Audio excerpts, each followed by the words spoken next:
Imagina un tanque que pesa casi 100 toneladas, lleva un blindaje más grueso que el de cualquier vehículo de combate de su época y monta un cañón capaz de reventar un búnker de hormigón con un solo disparo directo. Suena aterrador, suena invencible, suena como el arma definitiva que cualquier ejército del mundo querría tener en su arsenal.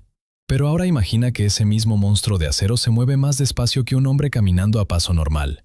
No está averiado, no le han volado las cadenas ni le falta combustible. Simplemente sus ingenieros se obsesionaron tanto con el blindaje y la potencia de fuego que se olvidaron por completo de ponerle un motor a la altura. El resultado fue una de las máquinas más absurdas y fascinantes de toda la historia militar moderna. Un coloso blindado que el ejército de Estados Unidos primero no supo cómo usar. Después perdió durante casi 30 años. Y finalmente encontró gracias a la carta de un desconocido que respondía a un concurso de una revista. Esta es la historia real del supertanque T-28, también conocido como T-95. La máquina que nadie podía destruir, pero a la que cualquier soldado de infantería adelantaba sin esfuerzo.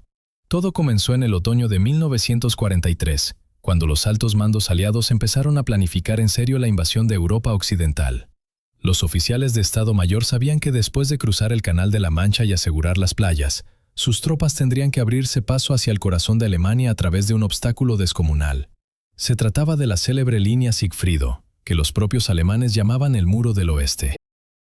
Aquella gigantesca cadena defensiva se extendía desde la frontera suiza hasta las costas del Mar del Norte, formando una barrera de cientos de kilómetros repleta de búnkeres de hormigón armado, campos de minas, hileras interminables de dientes de dragón antitanque y posiciones de artillería perfectamente camufladas. Los tanques convencionales de la época, como el Sherman, no estaban diseñados para enfrentarse a semejante fortaleza. Intentar romper aquella línea con blindados estándar habría supuesto pérdidas catastróficas y un avance desesperantemente lento. Fue entonces cuando entró en escena un hombre con una idea tan ambiciosa como descabellada. El general Gladeon Barnes, jefe del Departamento de Desarrollo del Cuerpo de Artillería del Ejército, propuso crear desde cero una máquina de asalto completamente nueva, diseñada específicamente para aplastar fortificaciones enemigas. Las especificaciones que presentó ante sus superiores sonaban más a ciencia ficción que a un proyecto militar realista. Barnes quería un vehículo blindado que montase un cañón antiaéreo de 105 milímetros de alta velocidad, capaz de perforar muros de hormigón con fuego directo a larga distancia. El blindaje frontal debía alcanzar entre 200 y 250 milímetros de espesor, una cifra absolutamente inédita que convertiría a la máquina en prácticamente inmune a cualquier arma antitanque existente en aquel momento. Para mover semejante masa de acero, el general proponía utilizar una transmisión eléctrica experimental desarrollada originalmente para la serie de tanques pesados T1. Y lo más audaz de todo era el calendario que Barnes exigía. Quería 225 unidades fabricadas en un plazo de 8 a 12 meses para que estuvieran listas antes del asalto final contra las defensas alemanas. Cuando los responsables del mando militar escucharon aquella presentación, la reacción fue una mezcla de asombro e incredulidad. Desarrollar un vehículo blindado completamente nuevo, desde la primera línea del plano hasta la cadena de montaje en menos de un año, era algo que rozaba lo imposible, incluso para la potente industria bélica norteamericana. Además, la transmisión eléctrica en la que insistía Barnes tenía una reputación pésima entre los ingenieros militares, ya que se trataba de un sistema extremadamente delicado, propenso a averías y totalmente inadecuado para el castigo que recibe cualquier vehículo en condiciones reales de combate. Las discusiones se prolongaron durante meses y en marzo de 1944, el mando de las fuerzas terrestres dictó su veredicto. En lugar de las 225 máquinas que pedía Barnes, el ejército autorizó la construcción de únicamente 3 prototipos de prueba. Y la polémica transmisión eléctrica quedó descartada en favor de una mecánica convencional mucho más fiable. El general montó en cólera y redactó una carta furibunda dirigida a los responsables de la decisión, exigiendo que se aumentara la cifra.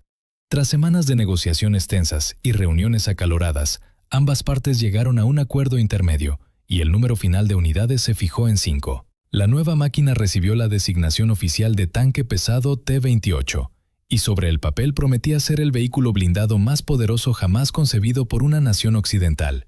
Antes de seguir, escribid en los comentarios desde qué ciudad estáis viendo esto, así podré ver qué repercusión tiene mi historia. Y no os olvidéis de darle a me gusta, me motiva mucho para hacer nuevos videos. Pero convertir aquellos planos en metal resultó ser una pesadilla logística de proporciones épicas. Encontrar una fábrica capaz de construir semejante monstruo fue casi tan complicado como diseñarlo. La mayoría de las plantas industriales de Estados Unidos, pese a estar funcionando a pleno rendimiento por el esfuerzo bélico, carecían de la maquinaria necesaria para manipular piezas de semejantes dimensiones y pesos.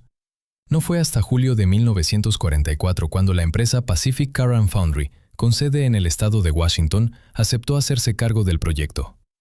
Aún así, ni siquiera aquella factoría podía fabricar las enormes piezas fundidas que formaban el morro del vehículo, así que hubo que subcontratar su producción a otra compañía, General Steel Castings, ubicada a miles de kilómetros de distancia. Mientras tanto, la guerra en Europa avanzaba sin esperar a nadie. Las tropas aliadas desembarcaron en Normandía en junio de aquel mismo año, liberaron París en agosto, y para finales de otoño ya estaban combatiendo en suelo alemán. La línea Sigfrido, aquella formidable barrera defensiva para cuya destrucción se había concebido el supertanque, estaba siendo asaltada por soldados que solo contaban con los medios disponibles en ese momento, pagando un alto precio en vidas por cada metro conquistado. Y el arma que supuestamente iba a facilitar aquella tarea seguía existiendo únicamente como un montón de planos sobre la mesa de unos ingenieros que no paraban de discutir entre ellos. El proyecto del T-28 arrastraba desde su nacimiento un problema que habría resultado cómico si no hubiera involucrado millones de dólares del contribuyente norteamericano. Los responsables militares no conseguían ponerse de acuerdo ni siquiera en cómo llamar a su propia creación. La máquina había recibido su primera denominación oficial en marzo de 1944 como tanque pesado T-28, y bajo ese nombre figuraba en todos los documentos, contratos y correspondencia interna del Cuerpo de Artillería. Sin embargo, en febrero de 1945, el jefe del Departamento de Armamento planteó de repente una objeción que nadie había considerado hasta ese momento. Señaló que aquel vehículo carecía de torreta giratoria, lo cual significaba que técnicamente no podía clasificarse como tanque según los estándares vigentes del ejército. El argumento era formalmente correcto, así que tras unas semanas de deliberaciones burocráticas, los funcionarios aprobaron un cambio de nombre. A partir de marzo de aquel año, la máquina pasó a llamarse cañón autopropulsado de 105 mm T-95. El problema quedó resuelto durante exactamente un año, hasta que alguien cayó en la cuenta de que aquella designación tampoco encajaba. Los cañones autopropulsados de la época eran vehículos ligeros y ágiles, pensados para apoyar a la infantería con fuego móvil.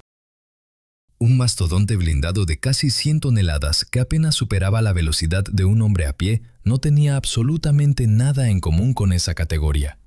En junio de 1946, los burócratas se rindieron y le asignaron una clasificación completamente nueva e inventada para la ocasión, supertanque pesado T-28, reconociendo implícitamente que aquella máquina era un engendro inclasificable que no encajaba en ninguna doctrina militar existente. Mientras los despachos de Washington consumían meses enteros debatiendo nomenclaturas, los ingenieros de Pacific Car and Foundry libraban su propia batalla contra las leyes de la física. Las especificaciones del blindaje habían cambiado tantas veces que los planos parecían un palimpsesto de correcciones superpuestas. La primera versión exigía 250 milímetros de acero en el frontal, pero poco después alguien del mando decidió que era excesivo y ordenó reducirlo a 200 milímetros para ahorrar peso.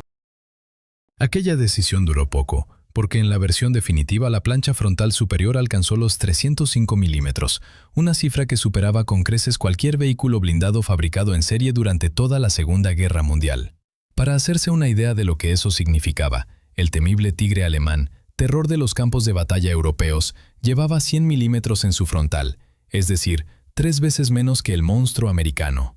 Incluso la máscara del cañón recibió 292 milímetros de protección, y los laterales delanteros del casco sumaban 216 milímetros. Aquella fortaleza rodante era, sobre el papel, completamente invulnerable a cualquier arma antitanque conocida. Pero toda esa protección tenía un coste brutal, y ese coste se medía en toneladas. El peso de la máquina alcanzaba las 86 toneladas en su configuración básica y se disparaba por encima de las 95 con todos los componentes instalados. Semejante masa planteaba un problema de ingeniería muy serio, porque unas cadenas convencionales habrían hundido el vehículo en cualquier terreno mínimamente blando como si fuera arena movediza. Los diseñadores encontraron una solución ingeniosa pero tremendamente aparatosa. Crearon unos módulos de oruga externos desmontables que se acoplaban a los costados del casco, dotados de sus propias ruedas de rodadura y ruedas motrices independientes. Con esos bloques instalados, el tanque rodaba sobre 4 cadenas en lugar de las 2 habituales, distribuyendo mejor la presión sobre el suelo. El problema era que aquellos módulos adicionales ensanchaban tanto la máquina que resultaba imposible transportarla por ferrocarril ni cruzar la mayoría de puentes europeos estándar. Para cualquier traslado de larga distancia había que retirar las orugas externas, una operación que requería entre 2 y 4 horas de trabajo intenso con herramientas especializadas y una explanada preparada. Y una vez desmontados, los dos bloques se enganchaban a la parte trasera del vehículo y se remolcaban como si fueran carromatos, ofreciendo una estampa tan imponente como ridícula. Un gigante acorazado arrastrando sus propias piezas a velocidad de tortuga por las carreteras.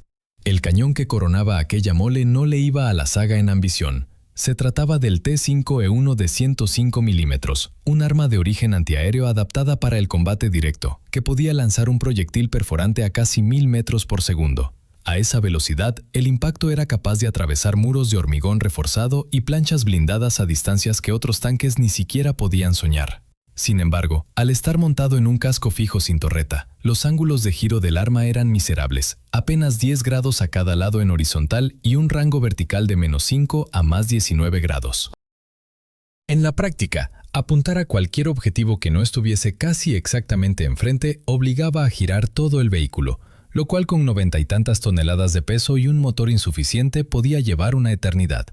La munición almacenada en el interior se limitaba a 28 proyectiles, una cantidad modesta para una máquina concebida como ariete de asalto contra líneas fortificadas donde el consumo de munición sería elevadísimo. Como armamento secundario, el tanque solo contaba con una ametralladora pesada de 12,7 milímetros instalada en la cúpula del comandante, útil contra infantería desprotegida pero claramente insuficiente para una máquina de esas pretensiones. Y mientras los ingenieros luchaban con cada componente, la guerra seguía su curso implacable al otro lado del Atlántico.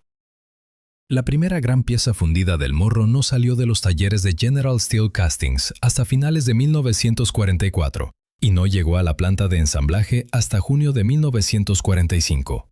El primer casco completo estuvo listo en agosto de ese mismo año, casi año y medio después de la aprobación del proyecto. Para entonces, hacía ya 3 meses que Alemania se había rendido incondicionalmente. La línea Sigfrido, aquella temible barrera de hormigón y acero que justificaba la existencia misma del supertanque, había sido atravesada por soldados con los medios que tenían a mano, sin necesidad de ningún coloso de 100 toneladas. Y apenas unas semanas después de completarse aquel primer casco, Japón anunció su capitulación tras los bombardeos atómicos de Hiroshima y Nagasaki. La Segunda Guerra Mundial había terminado definitivamente, y con ella desapareció toda urgencia por fabricar armas nuevas. El mando militar revisó de inmediato todos los programas en curso y recortó el pedido de 5 unidades a solo 2, las que ya estaban parcialmente construidas en la fábrica. Las otras 3 jamás pasaron de un puñado de piezas sueltas. El tanque más poderoso jamás diseñado por Estados Unidos había llegado tarde a su propia guerra y ahora nadie sabía muy bien qué hacer con él. En diciembre de 1945, el primer prototipo completamente ensamblado abandonó las instalaciones de Pacific Car and Foundry, cargado sobre una plataforma ferroviaria especialmente reforzada, y emprendió el largo viaje hacia el campo de pruebas de Aberdeen en el estado de Maryland. El segundo ejemplar llegó al mismo destino apenas un mes después, en enero de 1946, cuando los técnicos y oficiales del polígono vieron aquellas máquinas por primera vez descargadas sobre el suelo firme. Muchos de ellos se quedaron literalmente sin palabras.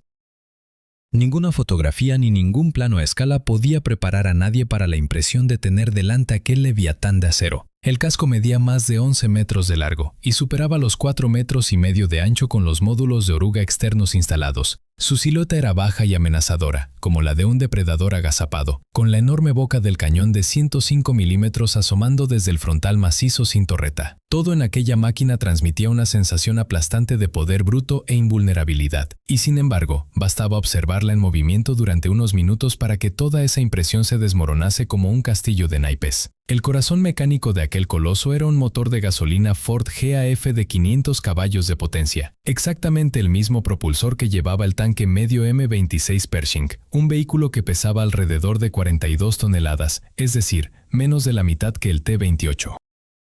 Aquello significaba que la relación entre potencia y peso apenas alcanzaba los 5 caballos por tonelada, una cifra ridículamente baja, incluso para los estándares poco exigentes de la época. Para ponerlo en perspectiva, el Sherman estándar disponía de unos 15 caballos por tonelada y el propio Pershing rondaba los 12. El supertanque americano tenía una relación potencia-peso comparable a la de un camión de reparto sobrecargado intentando subir una cuesta empinada. Los resultados de aquella desproporción absurda se hicieron evidentes desde el primer día de pruebas. Las evaluaciones arrancaron oficialmente en enero de 1946 y lo primero que confirmaron los técnicos fue lo que todos sospechaban, pero nadie quería admitir en voz alta. La velocidad máxima del vehículo sobre carretera asfaltada y en línea recta no superaba los 13 kilómetros por hora. Un soldado de infantería con equipo completo, fusil al hombro y botas reglamentarias, podía adelantar a aquel monstruo blindado simplemente apretando el paso sin necesidad de correr. En terreno irregular, la velocidad se desplomaba hasta cifras que los propios evaluadores describieron en sus informes como inaceptablemente bajas, sin molestarse siquiera en especificar números concretos porque resultaban embarazosos. Cada salida a la pista de pruebas se convertía en un ejercicio de paciencia agotadora. La máquina avanzaba con un rugido constante del motor forzado al límite, dejando tras de sí surcos profundos en el terreno incluso cuando el suelo estaba relativamente seco y compactado. Los giros requerían un espacio enorme y consumían un tiempo que en combate real habría sido letal. Cualquier pendiente moderada se transformaba en un desafío mayúsculo que el tanque afrontaba al borde del calado del motor, con la temperatura del refrigerante disparándose hacia la zona roja. Porque el sobrecalentamiento fue precisamente la plaga constante de aquellas pruebas. El motor trabajaba permanentemente en el límite extremo de su capacidad, y el sistema de refrigeración no daba abasto para disipar semejante cantidad de calor. Los mecánicos registraban paradas obligatorias cada pocos kilómetros para dejar que el propulsor se enfriase lo suficiente como para continuar sin riesgo de avería grave. Durante todo el programa de evaluación, el primer prototipo acumuló un total de 870 kilómetros recorridos, una distancia que cualquier automóvil civil de la época habría cubierto en un solo día sin despeinarse, pero que al supertanque le costó meses enteros de sesiones interrumpidas por averías menores, recalentamientos y reparaciones de componentes sometidos a un estrés para el que nunca fueron diseñados. La transmisión y la suspensión cumplían razonablemente bien, ya que muchos de sus elementos estaban tomados de modelos ya probados en servicio activo. Pero el motor era un cuello de botella insalvable que condenaba todo lo demás a la mediocridad. Sin embargo, cuando llegó el turno de las pruebas de fuego, la historia cambió radicalmente. El cañón T5E1 demostró unas prestaciones sobresalientes que justificaban por sí solas todo el esfuerzo invertido en su desarrollo. Los proyectiles perforantes abandonaban la boca del arma a velocidades cercanas a los 1000 metros por segundo y destrozaban las réplicas de fortificaciones de hormigón con una eficacia demoledora. La trayectoria rasante del disparo permitía una precisión notable incluso a distancias largas, y la comisión evaluadora dedicó párrafos enteros de su informe a elogiar las cualidades balísticas de aquel cañón, recomendando expresamente su instalación en futuros vehículos blindados de nueva generación. Aquella recomendación terminaría cumpliéndose años después, cuando el mismo tipo de arma equipó a otros proyectos experimentales, demostrando que al menos una parte del programa había merecido la pena. Pero la prueba más espectacular estaba aún por llegar, y fue la que demostró de forma irrefutable que el blindaje del T-28 era tan extraordinario como prometían los números sobre el papel. Los técnicos de Aberdeen colocaron el prototipo frente a varios cañones alemanes capturados de 88 milímetros, las mismas armas que habían sembrado el terror entre las tripulaciones aliadas durante toda la guerra, destruyendo Shermans, Cromwells y cualquier otro blindado que se les pusiera a tiro. A la orden de fuego, los proyectiles germanos impactaron contra la plancha frontal del coloso americano uno tras otro, con el estruendo seco del acero golpeando acero resonando por todo el polígono. Los observadores se acercaron después a inspeccionar los daños y lo que encontraron fue revelador. La superficie mostraba abolladuras, cráteres superficiales y desconchones en la pintura, pero ni una sola perforación. Los 305 milímetros de blindaje habían absorbido todos los impactos sin que ningún fragmento penetrase en el interior del casco. Aquella demostración dejó claro que, si algún día aquel tanque hubiese llegado al campo de batalla, ningún arma antitanque alemana convencional habría podido detenerlo. El problema, por supuesto, era que tampoco habría podido llegar a ningún campo de batalla a tiempo, porque para cuando el T-28 recorriese los primeros kilómetros hasta la línea del frente, la guerra probablemente ya habría terminado por segunda vez. Mientras el primer prototipo arrastraba su existencia por las pistas de Aberdeen entre recalentamientos y paradas forzosas, el segundo ejemplar fue enviado a un destino muy diferente. El ejército decidió trasladarlo primero a Fort Knox y después al campo de pruebas de Yuma, en pleno desierto de Arizona, donde las temperaturas extremas y el terreno árido ofrecían condiciones ideales para someter a cualquier vehículo militar al peor castigo climático imaginable. Pero el verdadero objetivo de aquel traslado no era evaluar el comportamiento del motor bajo el sol abrasador del suroeste americano. Los ingenieros militares necesitaban responder a una pregunta operativa crucial que llevaba meses sin resolverse. Si algún día aquel mastodonte tuviese que cruzar un río en zona de combate, ¿existía algún puente de pontones capaz de soportar semejante peso sin hundirse? Las pruebas con los equipos de pontaje reglamentarios del ejército arrojaron resultados desalentadores pero nada sorprendentes. La mayoría de las estructuras flotantes disponibles en el inventario militar simplemente no habían sido concebidas para cargas de esa magnitud, y las que lograban mantenerse a flote bajo el peso del tanque lo hacían con márgenes de seguridad tan estrechos que cualquier oficial sensato habría prohibido el cruce en condiciones reales. En la práctica, desplegar al T-28 en un teatro de operaciones con ríos y canales habría requerido construir puentes especiales desde cero para cada travesía, una exigencia logística tan absurda que anulaba por completo cualquier ventaja táctica que el vehículo pudiese ofrecer. Y entonces llegó la catástrofe que redujo el programa a la mitad de un solo golpe. Durante una de las salidas rutinarias de evaluación en 1947, el motor del segundo prototipo se incendió sin previo aviso. Las llamas se propagaron con rapidez por todo el compartimento de propulsión, alimentadas por el combustible y los lubricantes del sistema mecánico. La tripulación consiguió abandonar el vehículo a tiempo, pero todos los intentos de sofocar el fuego resultaron inútiles. El incendio devoró la planta motriz por completo y causó daños tan extensos en los sistemas internos que la comisión técnica dictaminó que reparar la máquina sería más costoso que construir una nueva desde cero. El segundo prototipo fue declarado pérdida total y enviado al desguace. De las 5 unidades originalmente previstas, ahora solo quedaba una. En octubre de aquel mismo año, la comisión evaluadora presentó su informe final sobre el conjunto del programa. El documento no dejó lugar a la ambigüedad. La movilidad y la fiabilidad mecánica del vehículo fueron calificadas como insatisfactorias de forma categórica. El tanque era demasiado lento para cualquier maniobra ofensiva, demasiado pesado para la inmensa mayoría de infraestructuras de transporte existentes y demasiado dependiente de un mantenimiento constante que habría sido imposible de garantizar en primera línea del frente. El único aspecto que recibió elogios fue el cañón, cuyas cualidades balísticas nadie discutía. Pero un arma excelente montada sobre una plataforma inservible no salva un proyecto militar. Para colmo, aquel mismo mes llegó al polígono de Aberdeen un rival que convirtió al supertanque en una reliquia instantánea. Se trataba del tanque pesado T-29, una máquina que encarnaba una filosofía de diseño completamente opuesta. En lugar de amontonar blindaje hasta alcanzar un peso imposible de gestionar, sus creadores habían optado por un enfoque equilibrado con una torreta giratoria convencional que alojaba exactamente el mismo cañón de 105 milímetros. La protección era considerablemente menor, pero la movilidad y la versatilidad operativa no admitían comparación.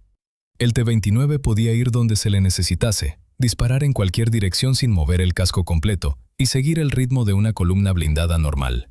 La elección para los mandos fue obvia e inmediata.